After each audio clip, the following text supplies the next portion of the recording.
Since getting home from Puerto Rico, I have recommitted myself to my advocacy programs and continued to work tirelessly on the projects that won me the Beauty with a Purpose part of the Miss World pageant. I rebooted my Mindful Mondays weekly online sessions with a heavy heart. The year 2022 got off to a sad start with the death by suicide of our dear friend, Miss USA, Chesley Kirst. It was a salutary lesson to those of us who work in the space that mental health issues affect us all. It hit home harder than ever that untreated depression leads to despair and often to death when South Africans had to deal with the aftermath of death by suicide. There was a ripple of national sorrow when beloved South African male artists died by suicide. There was such an outpouring of regret from the public that I felt it was important to discuss issues of masculine toxicity that made it so difficult for men to discuss or even acknowledge mental health. In conversation with experts, we examined whether men suffer from depression in a different way than women. There were no conclusions, but at least we have begun the conversation, one that needs to continue around the world.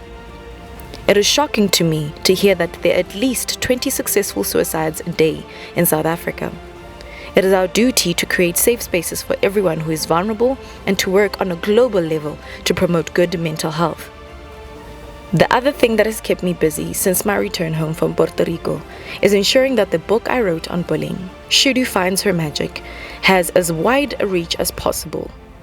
To this end, working with civil society and private stakeholders, we are in the process of donating 10,000 copies of the book to underprivileged schools. It is my fervent hope that exposure to this debilitating form of torment and realizing that they can do something about it will empower children who are being bullied to seek help. Since getting home, I have gone on book tours and spent as much time reading to children. It is so important to talk to the little ones about bullying and what they can do to protect themselves. I have also included parents and teachers in the conversation. It has been a powerful experience to see what hope sharing my own experience of bullying brings. I call the mind the powerhouse, the tool that has the power to change lives and the narratives that exist in our society. I believe that education allows us to develop that powerhouse that is our mind. This is what I have advocated for on my book tours, that reading changes lives. I was given my first book by my gugu, my great-grandmother, who could not read. But she understood the importance of making sure that I could read. Education allows us to think, to make decisions that affect our lives. It's all intertwined. Education and information are necessary for us to make informed decisions about our mental health, which in turn allows us to seek out the help that we need.